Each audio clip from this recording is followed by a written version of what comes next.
সুবিধাটা এখানে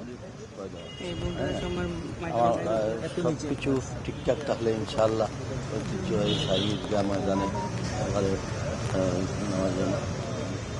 অনুষ্ঠিত হতে অসুবিধা হবে এবং এটা আমাদের বরুণার পীর সাহেবও এই নামাজ অংশগ্রহণ করবেন।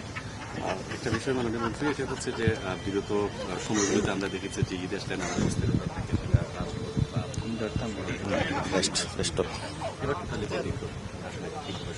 এটা এবার আমাদের মাননীয় প্রধানমন্ত্রী জনাব তারেক রহমান সাহেবের অনেক আগ থেকেই উনি আমাদেরকে নিয়ে বসে মনিটরিং করেছেন এবং আমার মন্ত্রণালয় এবং জেলা প্রশাসন, প্রত্যেক জেলার জেলা প্রশাসন, পুলিশ প্রশাসন, ইন্ডাস্ট্রিয়াল পুলিশ, বিজিএমই, বিকেএমই, আমরা সবাইকে নিয়ে ঘন্টার পর ঘন্টা আমরা শুধু মিটিং করি নাই, আমরা অন দি স্পট গিয়েছি। আমাদের শ্রম মন্ত্রণালয় থেকে 6 জন যুগ্ম সচিবকে দিয়ে মনিটরিং টিম করেছি।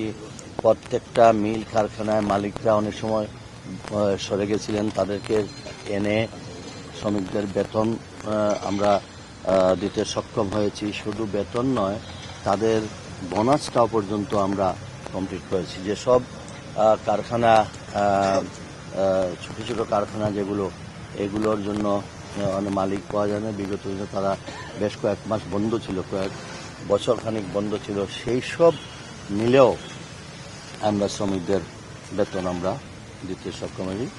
আমাদের মাননীয় প্রধানমন্ত্রী এই বিজিএমই বিকেএমইকে আমাদের তাদের কল্যাণ ফান্ড থেকে 2,500 কোটি টাকা দেওয়া হয়েছে। এরপরে ছোটো ছোটো যে ইন্ডাস্ট্রিগুলো, এগুলো এসএমই মাধ্যমে আমরা যেগুলো বন্ধ হয়ে গেছে, যাদের শিল্প কারখানায় দীর্ঘদিন কাজ করেছে শ্রমিকদের, এর জন্য 65 কোটি টাকা। তারপরেও দেখা গেছে অনেক ছোটোখাটো মিল কারখানা ছিল, সেগুলোতে আমরা জেলা প্রশাসনের মাধ্যমে, পুলিশ প্রশাসনের মাধ্যমে, স্থানীয় সংসদ সদস্যরা, এবার কিন্তু আরেকটা, ওই এলাকা নির্বাচিত প্রত্যেক সংসদ সদস্যরা, জনপ্রতিনিধিরা এই শ্রমিকদের পাশে ছিলেন, নিজ এলাকায় দায়িত্ব নিয়েছিলেন। এটা যার জন্য আমাদের এই এবারে প্রথমবারের মতো বাংলাদেশে, যে প্রথমবারের মতো কোনো কারখানা বা বাংলাদেশের কোথাও মানে শ্রমিকরা অসন্তুষ্ট হয়ে নাই। তারা তাদের ন্যায্য প্রাপ্তি, এমনকি কোনো কোনো ক্ষেত্রে মার্চেরও কোনো কারখানা মার্চেরও অর্ধেক বেতন দিয়ে দিয়েছে। তাছাড়া তো এই সরকার শ্রমিক বান্ধব।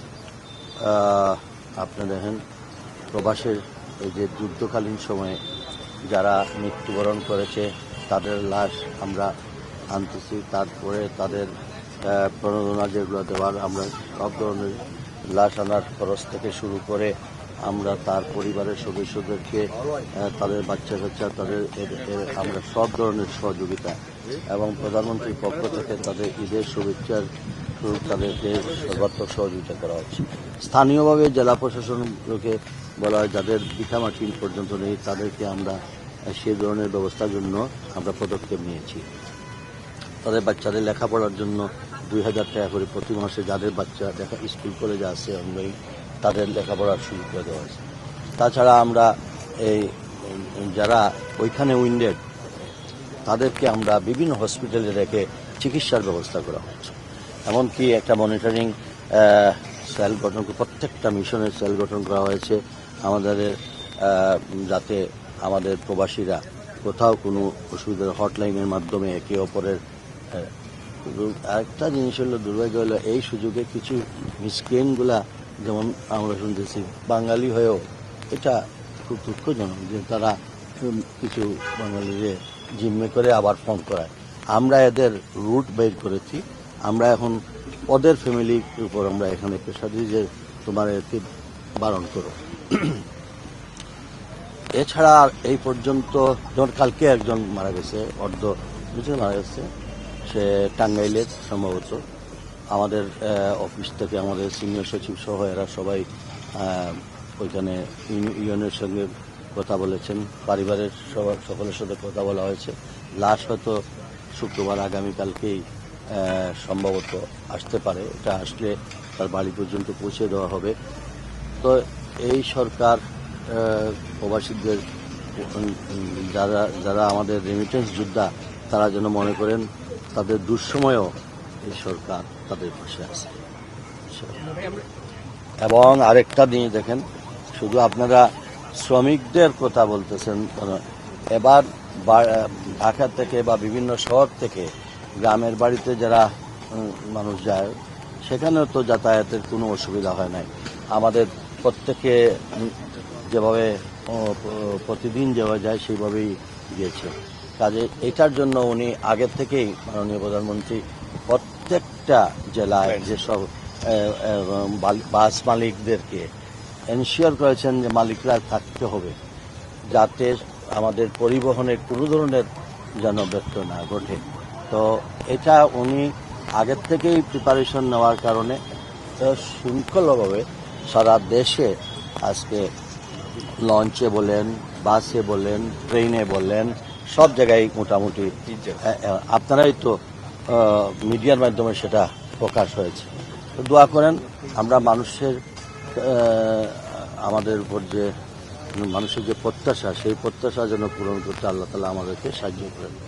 আর এই পবিত্র ঈদ উল ফিতরকে সামনে রেখে আমি জেলা, মহানগর এবং কি দেশবাসী, আমাদের প্রবাসী ভাই বোন সকলকে আমরা বলবো ঈদ উল ফিতরের সেই আনন্দ উৎসব যেন আমরা ভাগাভাগি করে নিয়ে যাই, এবং আমরা যেন এক মাস সিয়াম সাধনার পর যে তাকওয়া সৃষ্টি করেছি বাকি 11টি মাস যেন সেই তাকওয়ায় আমরা চলতে পারি। আর আমাদের মধ্যে হানাহানি, হিংসা বিদ্বেষ, প্রতিহিংসা এগুলা পরিহার করে দেশটাকে সামনের দিকে নিয়ে যাওয়ার জন্য এই দেশ আমাদের সকলের কাজে দল মত নির্বিশেষে ঊর্ধ্বে উঠে সকলকে নিয়েই আমরা সুন্দর একটা পরিবেশে যেন আমরা আগামী দিন চলতে। গত 1.5 বছরে আমরা দেখি অনেকগুলো কারখানা শিল্পগুলো বন্ধ হয়ে গিয়েছিল, আর সেটা নিয়ে সরকারের কি ধরনের কোনো অনুসন্ধান আছে কিনা, বা আপনারা কি ধরনের বিষয়গুলো নিয়ে ব্যবস্থা নেবেন চালু করার? যেগুলো বন্ধ হয়েছে আমরা এগুলো সচল করার চেষ্টা করব, এবং সেই জন্য প্রক্রিয়া কাজ চলছে। ঈদের পরেই আমরা সেগুলো নিয়ে বসবো। আমরা শুধু যেগুলা বন্ধ হয়েছে সেগুলাই সচল করব, এবং আমি আমার মন্ত্রণালয়ে বলছি আমাদের শ্রমিকদেরকে কিভাবে আরও স্কিল তৈরি করা যায়, যাতে করে তাদেরকে কর্মসংস্থানে আরও মানে বিদেশে আমরা পাঠানোর জন্য আমাদের প্রতিটা শ্রমিকদেরকে এখানে প্রশিক্ষণ দেওয়া হবে, ল্যাঙ্গুয়েজ কোর্স কমপ্লিট করা হবে। এর জন্য আমরা শিক্ষক নিচ্ছি। আগামী মাসেই আপনারা বুঝতে পারবেন আমাদের প্রত্যেকটা যেসব জায়গায় আমাদের শ্রমিকরা আছে তাদেরকে আমরা প্রশিক্ষণের ব্যবস্থা এবং বিশেষ করে ল্যাঙ্গুয়েজটা, এবং আমরা ডিমান্ড অনুযায়ী সেটা কমপ্লিট করার চেষ্টা করে আমরা বিদেশে পাঠাবো, যাতে হ্যাসল না হয়। এমনকি এই অনেকগুলো ক্লিয়ারেন্স এজেন্টের মাধ্যমে, দালালদের মাধ্যমে মানুষ অনেক বিপদগ্রস্ত হয়, বাড়ির জমিটা বেশি দেখা যায় ওইখানে গিয়েও কাজ হয়। এদেরকে কীভাবে নিবৃত্ত করা যায় সেই ব্যাপারেও আমরা পদক্ষেপ নিচ্ছি। চা শ্রমিকরা বরাবরই বঞ্চিত, আসলে এই চা শ্রমিকদের বেতন বোনাস বৃদ্ধি ব্যাপারে এবার তো চা শ্রমিকরাও পেয়েছে, এমনকি চা শ্রমিকরা আমরা চা শ্রমিক সম্পর্কে আমাদের চিন্তা ভাবনা আছে। আর এই এখন টি ইন্ডাস্ট্রিগুলো প্রায় অনেকটাই মার্কেট ডাউন হয়ে যাওয়ার কারণে কিভাবে এটাকে সচল করা যায়, এবং প্রত্যেকটা টি গার্ডেন যাতে আবার কর্মতৎপর হয়, বিশেষ করে আমাদের সিলেট বেল্টে আমরা এ নিয়ে কাজ করছি। ইনশাআল্লাহ আমার মনে হয় এটা একটা সুফল ধন্যবাদ। ধন্যবাদ।